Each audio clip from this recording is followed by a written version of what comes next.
علی القاعدین اجرا عظیما۔ اور سیدنا ابو ہریرہ رضی اللہ تعالیٰ عنہ بیان کرتے ہیں کہ رسول اللہ صلی اللہ علیہ وسلم نے فرمایا، جو شخص اللہ اور اس کے رسول پر ایمان لائے، کا نماز قائم کرے اور رمضان کے روزے رکھے تو اللہ پر حق ہے کہ اسے جنت میں داخل کرے، وہ اللہ کے راستے میں جہاد کرے یا اپنی زمین پہ جہاں وہ پیدا ہوا تھا بیٹھا رہے۔ لوگوں نے کہا اللہ کے رسول، کیا ہم لوگوں کو یہ خوشخبری نہ سنا دے؟ آپ صلی اللہ علیہ وسلم نے فرمایا، جنت میں 100 درجے ہیں جو اللہ نے اپنے راستے میں جہاد کرنے والوں کے لیے تیار کیے ہیں۔ ہر 2 درجوں کے درمیان اتنی مسافت ہے جتنی آسمان اور زمین کے درمیان ہے، یعنی اتنا فاصلہ ہے جو آسمان اور زمین کے درمیان ہے۔ اور جنت میں 100 درجے ہے، سب اپنے اپنے عمل کے حساب سے اس درجے میں داخل ہوں گے۔ جو زیادہ کریں گا وہ اونچے درجے میں جائیں گا، جو کم کریں گا وہ کم میں۔ تو جنت میں جانے کے بعد انسان کو ایک افسوس یہ رہے گا کہ میں بھی اگر اللہ کے دین پر زیادہ چلتا، اللہ کا ذکر زیادہ کرتا، زیادہ عمل کرتا تو میں بھی بلند درجے میں شامل ہو جاتا، میں کم درجے میں شامل ہوا۔ کیوں؟ کیونکہ میں نے دنیا میں بے فکری کی اور کوتاہی کی زندگی گزاری، یہ اسے افسوس رہے گا۔ ٹھیک ہے، وآخر دعوانا الحمدللہ رب العالمین۔ اب میں صفیہ انجم کو بلاؤں گی دعا کے لیے۔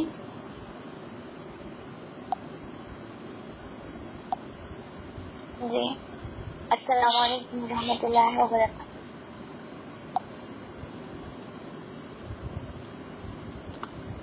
میری آواز آ رہی ہے کیا؟ ہاں الحمدللہ۔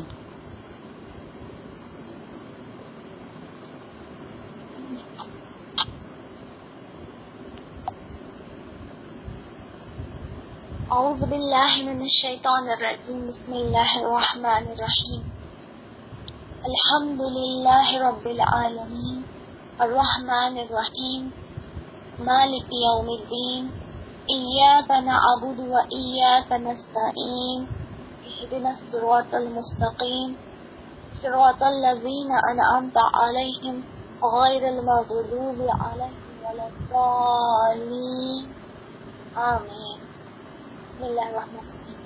اللہم صلی علی محمد وعلی آل محمد كما صليت على إبراهيم وعلى آل إبراهيم إنك حميد مجيد، اللهم بارك على محمد وعلى آل محمد كما باركت على إبراهيم وعلى آل إبراهيم إنك حميد مجيد، رب اجعلني مقيم الصلاة ومن ذريتي ربنا وتقبل دعاء، ربنا اغفر لي وللوالدي وللمؤمنين رب زدنی علما، رب زدنی علما، رب زدنی علما۔ اللہم فقہنا فی الدین، اللہم فقہنا فی الدین، اللہم فقہنا فی الدین۔ یا مقلب القلوب ثبت قلبی علی دینک، یا مقلب القلوب ثبت قلبی علی دینک، یا مقلب القلوب ثبت قلبی علی دینک۔ یا اللہ، ہم یہاں پر درس قرآن کے لیے اکٹھا ہوئے ہیں سارے، یا میرے اللہ، ہماری جو نیتیں ہیں قرآن سیکھنے کی، سمجھنے کی اور اس پر عمل کرنے کی، یا اللہ اس کو قبول فرما۔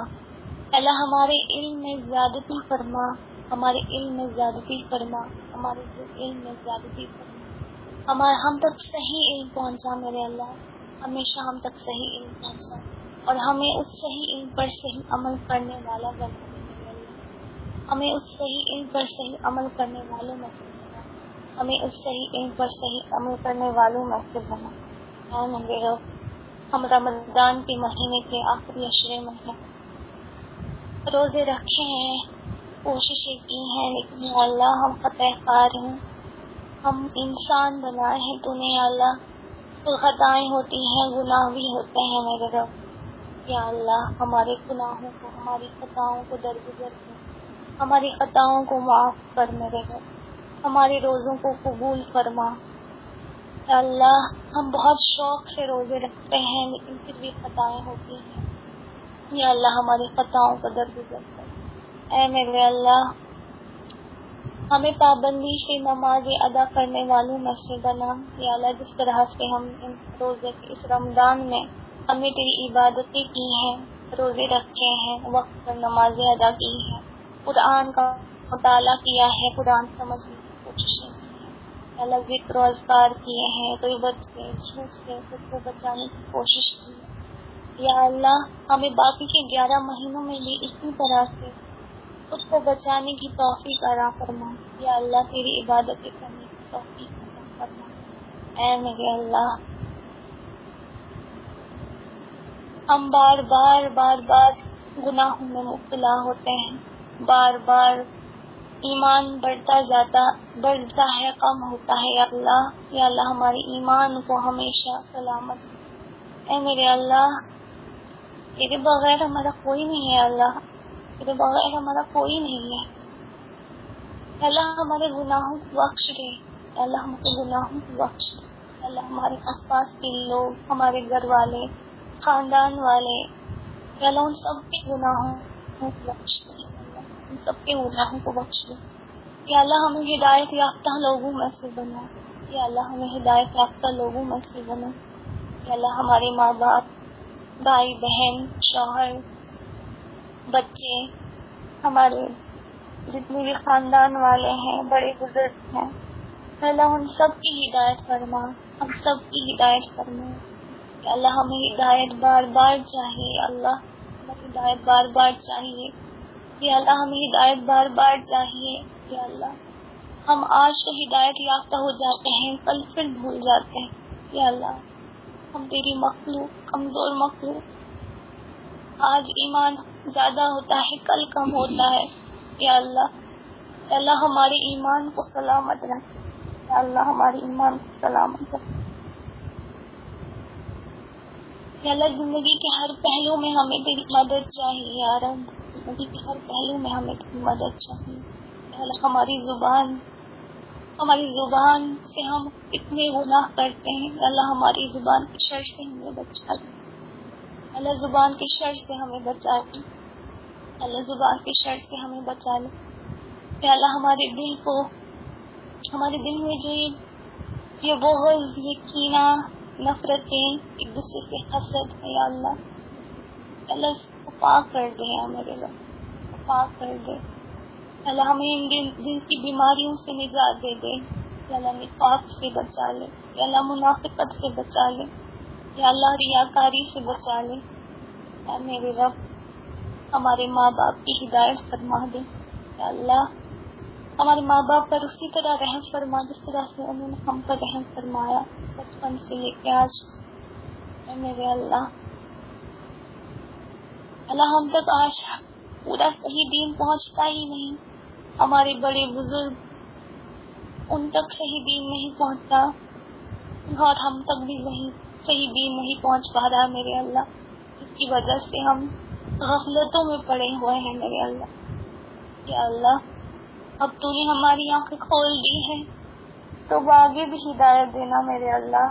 یا اللہ اور ہمارے بڑے بزرگوں کو بھی ہدایت دے، اللہ ان کی کوتاہیوں کو بخش دے۔ یا اللہ ہمارے اپنے ہی ہمارے دشمن ہو گئے ہیں، ہمارے خاندان والے، ہمارے آس پڑوس کے لوگ وہ صحیح سمجھتے ہی نہیں۔ یا اللہ ہم ان کو دین کی دعوت دیتے ہیں، وہ سمجھتے ہی نہیں، وہ ہمیں بھی جہنم کی آگ میں لے جانا چاہتے ہیں، خود بھی جانا چاہتے ہیں۔ یا اللہ ہم پھنسے ہوئے ہیں، ہمیں کشمکش سے نکال میرے اللہ۔ یا اللہ تیرے بغیر کوئی نہیں ہے، کوئی نہیں ہے ہمیں بچانے والا۔ یا اللہ آگ سے ڈر لگتا ہے، یا اللہ آگ سے ڈر لگتا ہے، قبر کے عذاب سے ڈر لگتا ہے۔ یا اللہ ہمیں قبر کے عذاب سے بچانا، یا اللہ ہمیں آگ سے بچانا۔ یا اللہ ہم بہت کوششیں کرتے ہیں، لیکن ہم دلی کمزور مخلوق، ہم سے خطائیں ہو ہی جاتی ہیں، اور آس پاس کے لوگ ہمیں صحیح راستے پہ رہنے بھی نہیں دیتے میرے اللہ۔ ہم چاہتے نہ چاہتے ہوئے پھر بھی گناہ کر بیٹھتے ہیں میرے رب۔ یا اللہ ہم سب کی ہدایت فرما دے، ہماری بھی ہدایت فرما دے، بار بار ہدایت فرما دے۔ اللہ زندگی کی آخری سانس تک ہمیں تیری مدد چاہیے، اللہ ہمیں ہدایت کی ضرورت ہے میرے رب۔ اللہ شیطان ہمیں بھٹکاتا ہے، ہمارا اپنا نفس بھی ہم خود پر ظلم کرنے والے لوگ ہیں اللہ، ہم اپنے گناہوں سے خود پر ظلم کرتے ہیں اے اللہ، خود کو آگ میں لے جانے کی تیاری کرتے ہیں ہم لوگ، یا اللہ ہمیں بچا لے، ہمیں بچا لے یا اللہ۔ جتنے بھی یہاں پر سن رہے ہیں اس مجلس میں ہیں کہ اللہ ہم سب کے گناہوں کو بخش دے، ہم سب کو ہدایت دے دے، ہم سب کی پریشانیوں کو دور فرما، ہم سب کے گھر والوں کی ہدایت فرما، ہم سب کو جنت میں اعلیٰ مقام عطا کر یا اللہ۔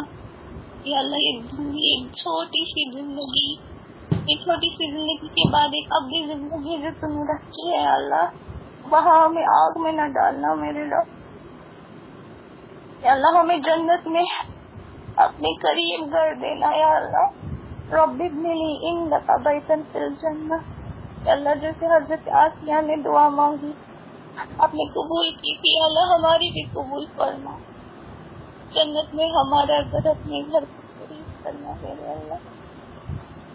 یا اللہ ہمیں رسول اللہ صلی اللہ علیہ وسلم کی قربت نصیب کرنا میرے رب، یا اللہ ہمیں اپنا دیدار نصیب کرنا، یا اللہ دنیا نہیں چاہیے ہمیں، یا اللہ دنیا نہیں چاہیے، آخرت دے دے، اب بھی زندگی ہمیشہ کی جو زندگی ہے وہاں جنت دے دے یا اللہ، ہمیں جنت دے دے یا اللہ، ہم تجھ سے تیری جنت کا سوال کرتے ہیں یا اللہ۔ یا اللہ ہمارے دلوں میں رسول اللہ صلی اللہ علیہ وسلم کی محبت بھر، صرف وہی ہے جو آخرت میں ہمارے کام آئیں گے، وہی ہماری سفارش کرے، وہی سفارشی بن کے آئیں گے، اپنے ماں باپ اولاد شوہر کوئی کام نہیں آئے گا جب وہ کام آئیں گے یا اللہ۔ ہمارے دلوں میں ان کا احترام، ان کی محبت بھر دے، ان کے بارے میں سیکھنے کا، سمجھنے کا، ان کی سیرت کو پڑھنے کی توفیق عطا کر دے یا اللہ، زیادہ سے زیادہ علم عطا کر ہمیں یا اللہ۔ یا اللہ ہمارے نبی صلی اللہ علیہ وسلم اور ان کی آل پر برکت نازل فرما، رحمت نازل فرما، جس طرح سے تو نے حضرت ابراہیم علیہ السلام پر برکت نازل فرمائی اور ان پر رحمت نازل فرمائی یا اللہ۔ یا اللہ دنیا کے کونے کونے میں مسلمانوں پر ظلم ہوتے ہیں یا اللہ، ہر مسلمان کو اس ظلم سے نجات دے دے کہ اللہ مسلمانوں کو فاتحہ بنا دے یا اللہ، جس طرح سے پہلے رسول اللہ صلی اللہ علیہ وسلم کے وقت میں اور اس کے بعد صحابہ کرام کے وقت میں جو مسلمانوں کی شان تھی یا اللہ اسے لوٹا دے، اسے لوٹا دے یا اللہ، اسے لوٹا دے یا اللہ۔ دجالیت کا دور آنے والا ہے، دجال کا دور آنے والا ہے یا اللہ۔ یا اللہ ہم کیسے بچ پائیں گے، ہمارے یہاں اتنی بدعتیں ہیں، کیسے بچ پائیں گے ہماری نیکسٹ جنریشن یا اللہ، اگر ہم ہوں گے یا ہماری آنے والی پیڑھی ہوگی، ان کو بچا لینا یا اللہ، ان کو بچا لینا، ان کو بچا لینا یا اللہ۔ تیرے بغیر ہمارا کوئی نہیں ہے، کوئی نہیں ہے ہمارا یارو، تو ہمیں نہیں بچائے گا تو کہاں جائیں گے یا اللہ، تو ہماری فریاد بھی سن کے کہاں جائیں گے میرے اللہ۔ کوئی نہیں ہے تیرے بغیر، ہمارے اپنے بھی ہمارے اپنے نہیں، ہمارے اپنے بھی ہمارے دین کی دشمن بنے گئے یا اللہ، لا علمی کی وجہ سے وہ ہمارے دشمن بنے گئے۔ اللہ ہماری مدد فرما کہ اللہ ہم کے بھی دینوں کو کھول دے، اس میں قرآن کی سمجھ اور قرآن بڑھ جائے یا اللہ۔ یا اللہ ہماری زبان کے شر سے ہمیں بچانے دے گا، ہمارے دل کو پاک کر دے، ہماری آنکھوں کو پاک کر دے یا اللہ، ہم صحیح سنے صحیح بولے یا اللہ، حدیثوں پر چلنے والا بنا، سنت رسول ہمیں سنت رسول پر چلنے والوں میں سے بنا یا اللہ۔ اللہ ہم سب کو کھانے کا دیدار عطا کر یا اللہ، ہم سب کو کھانے کا دیدار عطا کر، حج کرنے کی توفیق عطا دے یا اللہ جس کسی کی بھی مالی تنگی ہے اس کو دور فرما میرے اللہ، مالی تنگی ہے دور فرما دے یا اللہ، جس کی فراوانی عطا کر، حلال اور حرام میں تمیز عطا کر یا اللہ۔ اب تو حرام اور حلال میں تمیز کرنا ہی بھول گئے یا اللہ، حرام میں بڑا مزہ آتا ہے ہمیں یا اللہ۔ جنت کا راستہ تو نے بہت مشکل بنایا ہے اللہ، جنت میں جانے کا راستہ بہت مشکل بنایا ہے، ہمارے لیے آسان کر دیا اللہ، ہمارے لیے اس پر چلنا آسان کر دیا یا اللہ۔ جہنم کا راستہ تو نے بہت آسان بنایا ہے یا اللہ، ہمیں اس پر چلنا مشکل کر دے یا اللہ۔ جہنم کا جو راستہ ہے ہم وہاں نہ جائیں یا اللہ۔ یا اللہ قبر کے عذاب سے بچانا یا اللہ، قبر کے عذاب سے بچانا یا میرے اللہ ہماری اولادوں کو صالح، اللہ ہمیں نیک اولاد، نیک اور صالحین اولاد عطا کر یا اللہ، جس کی آلریڈی ہیں اولادیں یا اللہ ان کی بھی نیک اور اولاد نیک بن جائیں، صالحین نکلے یا اللہ، اور ہماری اولادیں ہمارے لیے صدقائے جاریہ بن جائیں یا اللہ۔ یا اللہ جس کی شادی ابھی نہیں ہوئی ہے اس کو نیک شوہر عطا ہو، ایسا شوہر عطا ہو جیسے حضرت آدم علیہ السلام ملے حضرت حوا یا اللہ، جیسے حضرت محمد صلی اللہ علیہ وسلم ملے حضرت خدیجہ رضی اللہ تعالیٰ عنہ، جیسے حضرت علی رضی اللہ عنہ ملے حضرت فاطمہ کو، ان میں جیسے محبت تھی، جیسی دینداری تھی، ہمیں بھی ایسا ہی شوہر ملے یا اللہ۔ یا اللہ جو بیمار ہے ان کو شفا عطا دے، ان کو شفا عطا دے یا اللہ۔ جو نہیں سمجھتے دین ان کو دین کی سمجھ دے دے یا اللہ۔ یا اللہ تو نے ہم پہ بہت کرم کیے ہیں، ہم تو اندھیروں میں تھے یا اللہ، تو نے ہمیں روشنی کی طرف لایا ہے۔ کروڑوں دنیا میں لوگ ہیں اللہ، سب وہ لوگ اتنے دین اتنے الگ الگ مذاہب بنائے، لیکن تو نے پھر بھی ہمیں مسلمان گھروں میں پیدا کیا اور اب دین کی سمجھ بھی دے رہے ہیں اللہ، اسے شکر ادا۔ کون ہے جو تیرے بغیر ہمیں ان اندھیروں سے نکالتا یا اللہ؟ ہمارے اپنوں نے تو ہمیں اندھیروں میں دھکیل دیا تھا، صحیح دین تو ہم تک آیا ہی نہیں یار، تو نے ہمیں نکالا، تو نے ہمیں اندھیروں سے نکالا یا اللہ، اور واپس نہ جانے دینا اللہ، ہمیں پھر سے اندھیروں میں نہ جانے دینا یا اللہ۔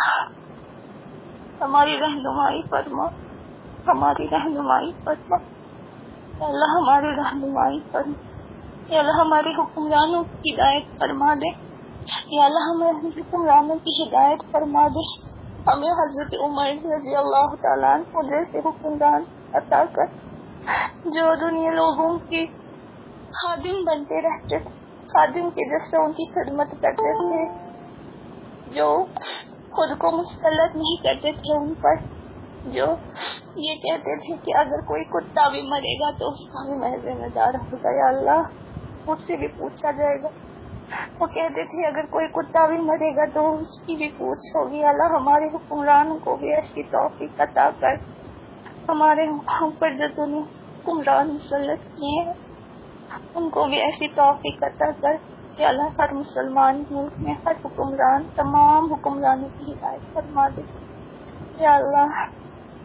یا اللہ سعودی عربیہ کے حکمرانوں کی ہدایت فرما دے یا اللہ، وہ شہر مقدس اور پاک، وہاں پہ گناہ ہو رہے ہیں یا اللہ، وہاں پہ گناہ اب عام ہو رہے ہیں یا اللہ، اس کو مقدس ہی رکھ میرے اللہ، اس کو مقدس رکھ، وہاں کے حکمرانوں کی ہدایت فرما دے یا اللہ۔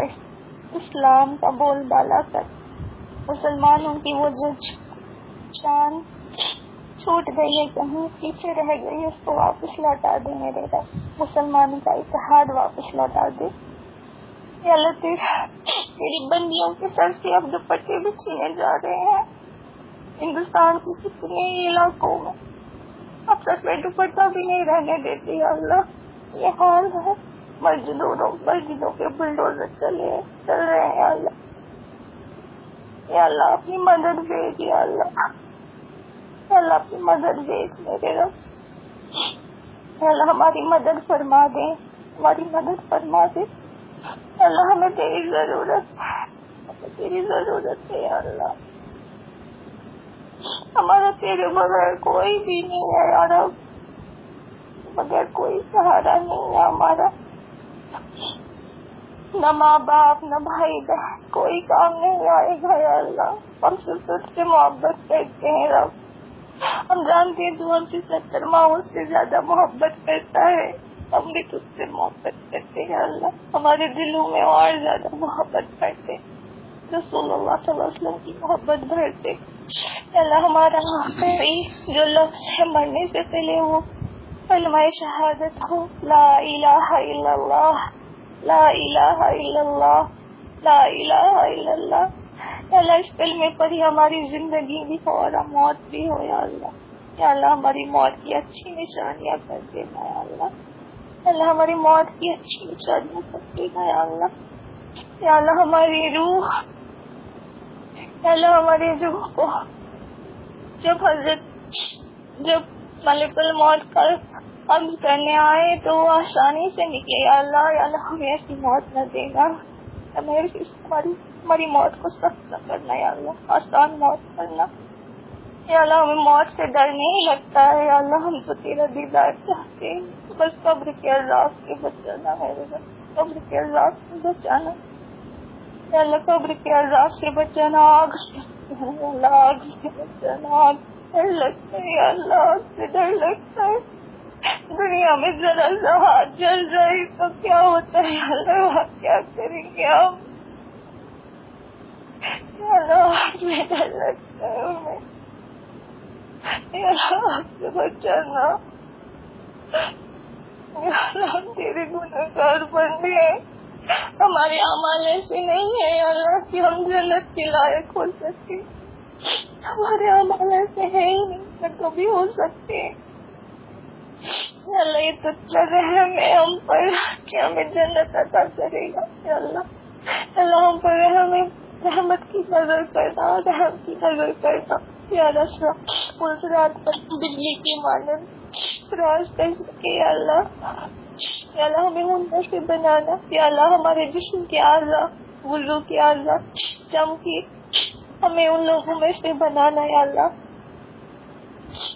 رسول اللہ صلی اللہ علیہ وسلم ہماری شفائی کی، ہمارے دلوں میں سے محبت ہے، یہ کافی ہے کہ ہم ان سے محبت کریں، جب کوئی کام نہیں آئے گا، النفسی ہوگا، تب وہ کام آئیں گے، تب وہ ہماری بارش کرے یا اللہ، ہماری زندگی میں ہم محبت کریں یا اللہ، ہمیں دیندار، باحیا، با اخلاق کرنا، ہماری اخلاق بھی اتنے ہی اعلیٰ کر جتنے ہمارے نبی کی تھے صلی اللہ علیہ وسلم یا اللہ، ہمیں ہمارے نبی کے نقش قدم پر چلنے والا بنا یا اللہ، ہمیں حضرت فاطمہ جیسی حیا دے، جب موت بھی آئی ان کو تو انہوں نے کہا مجھے رات کے اندھیرے میں دفن کرنا 4 لوگوں میں اور کسی کو نہ بتانا، کتنی حیادار، ہمیں بھی ویسا ہی بنا یا اللہ، ہمیں بھی ویسا ہی بنا یا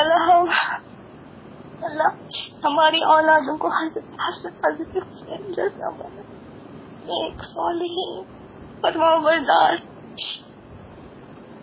یا اللہ، ہمارے ماں باپ کی ہدایت فرما یا اللہ، ماں باپ کی ہدایت فرما یا اللہ، ماں باپ ہمارے ہر کسی کی دین پر نہیں ہے یا اللہ، ہمارے خاندان والے دین پر نہیں ہے یا اللہ، ہم ان کو روکتے ہیں، سمجھاتے ہیں، وہ نہیں سمجھتے یا اللہ، وہ خود کو آگ میں ڈالنے کی تیاری کر رہے ہیں یا اللہ، ان کو بچا لے، ہماری مدد فرما کہ ہم ان کو دین پہنچائیں یا اللہ، تو نے ہمیں چن لیا ہے دین کی سمجھ، دین کا علم دینا یا اللہ، ہم پر ذمہ داری ہے کہ ہم دوسروں تک پہنچائیں، ہم پر وہ ذمہ داری پوری کر سکے، ہمیں توفیق عطا کر یا اللہ، ہمیں تبلیغ کرنے والوں میں سے بنا، دین کی بات پہنچانے والوں میں سے بنا یا اللہ، جو دین ہمیں وراثت میں ملی، ہمارے نبی نے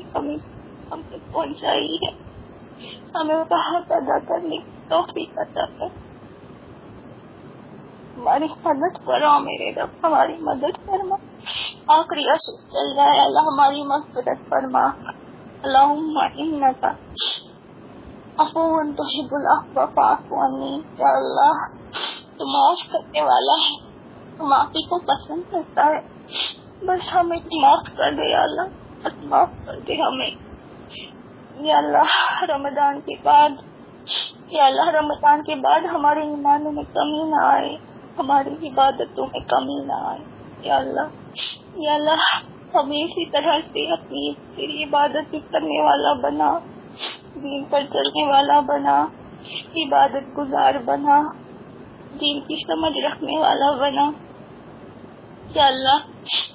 یا اللہ تم نے کہا ہے کہ تم میں سے بہترین وہ لوگ ہیں جو قرآن سیکھیں اور سکھائیں۔ یا اللہ ہمیں بہترین بنا دے، یا اللہ ہمیں بہترین بنا دے۔ اللہ ہمیں دنیا کا بہترین نہیں بننا، ہمیں آخرت کا بہترین بننا ہے یا اللہ۔ ہمیں وہ بہترین بننا ہے جسے تو بہترین بننا۔ یا اللہ دنیا کا بہترین نہیں بننا، ہمیں تیری نظر میں بہترین بننا ہے یا اللہ۔ یا اللہ ہمارے دلوں سے رغبت دنیا کی نکال دے میرے اللہ۔ یا اللہ اس دنیا کی رغبت ہمارے دلوں سے نکال دے یا اللہ، آخرت کی محبت ڈال دے یا اللہ، جنت کی آرزو ڈال دے یا اللہ، جنت کی آرزو ڈال دے، ہمیں جنتیوں میں سے بنا یا اللہ۔ وہ زندگی جو کبھی ختم نہیں ہو، وہ آگ میں اگر جائیں گے تو کیا ہوگا ہمارا، ہمارے ماں باپ، ہمارے بھائی بہن، بچے، شوہر کی آنگن والے، ان سے کیسے دیکھیں گے آگ میں جلتے ہوئے کسی کو؟ یہاں پہ دنیا میں ذرا سا کسی کو تکلیف ہوتی ہے تو ہمیں تکلیف ہوتی ہے، ہمارے ماں باپ کو تکلیف ہوتی ہے تو ہمیں ہوتی ہے۔ ہاں کیسے برداشت کریں گے اللہ؟ اللہ ہم سب کو جنت میں اکٹھا کر، ہم سب کو جنت میں ایک ساتھ رکھ یا اللہ۔ ہماری اصل زندگی تو وہی ہے، اصل ساتھ تو وہی ہے نا یا اللہ، ہمیں وہاں کا ابدی ساتھ دے دیتا یا اللہ۔ یا اللہ ہمارے جو بڑے بزرگ ہمارے گھر میں سے، خاندان میں سے، کہیں پر بھی جو لوگ اس دنیا سے چلے گئے ہیں یا اللہ، یا اللہ ان کی مغفرت فرما، ان کی قبروں کو پرنور کشادہ بنا دے، ان کو بے حساب یا اللہ حساب کتاب کو بغیر ان کو جنت میں داخل کر، جنت میں اعلیٰ مقام عطا کر دے یا اللہ۔ ہمارے جتنے بھی بڑے بڑے اسکالر، عالم، جتنے بھی لوگ جنہوں نے ہم تک دین پہنچایا اور دنیا سے چلے گئے، ان سب کی مغفرت فرما، جنت میں اعلیٰ مقام عطا کر ان سب کا۔ اللہ ہمارے غیر مسلمان بھائی بہن، ان کی ہدایت فرما دے، ان کی ہدایت فرما دے یا اللہ۔ کتنے غیر مسلمان بھائی بہن ہیں جو ہم سے بھی اچھے ہیں، ان کے اخلاق ہم سے اچھے ہیں، ان کی نیتیں ہم سے اچھی ہیں، وہ جھوٹ نہیں بولتے، وہ تیرے لیے وہ اچھے کام کرتے ہیں دنیا میں، لیکن یا اللہ بس ایمان کی کمی ہے یا اللہ، ان کو ایمان دے دے اللہ۔ مجھے بہت تکلیف ہوتی ہے ان کو دیکھ کر، وہ ہم سے بھی اچھے ہوتے ہیں یا اللہ۔ تو نے ہم پہ احسان کیا ہے کہ ہمیں مسلمان گھروں میں پیدا کیا، دین دیا یا اللہ، ان پر بھی احسان کر دے، ان تک دین پہنچا دے یا اللہ۔ یا اللہ ان کو محروم نہ رکھ یا اللہ، یا اللہ ان کو بھی دین، ان تک بھی دین پہنچا یا اللہ۔ جو لوگ چلے گئے ہیں، انتقال کر گئے، ان کی مغفرت فرما دے۔ کسی کے دادا دادی، نانا دادی، شوہر یا بیوی، اولاد یا کوئی بھی خاندان ہے، محلے میں کہیں پر سب کی مغفرت فرما، کوئی نور قبر کر دے، زیادہ قبر کر دے یا اللہ۔ اللہ کیا کیا مانگیں گے یا اللہ، تو دلوں کا حال جانتا ہے میرے رب۔ اللہ ہمیں تو ہر ذرے ذرے میں تیری مدد چاہیے یا اللہ۔ ہمارے الفاظ ساتھ نہیں دے رہے، شاید مجھے یاد بھی نہیں آ رہا کچھ چیزیں، تو دلوں کا حال جانتا ہے۔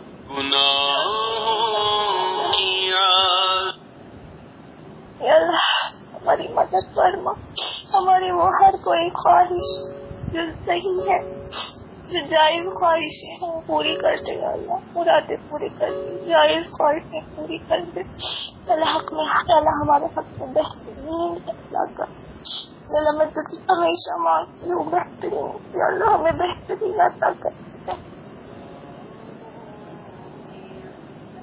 ساتھی بہترین اولادیں،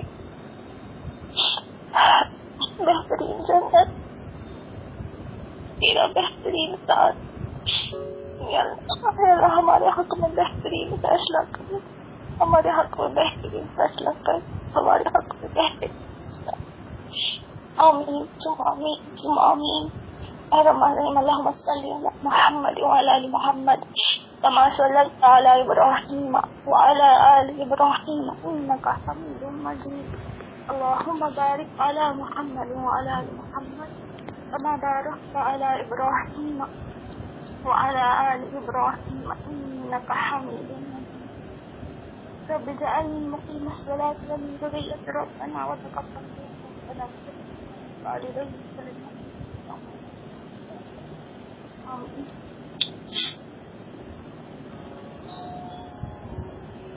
دیکھ کون آیا؟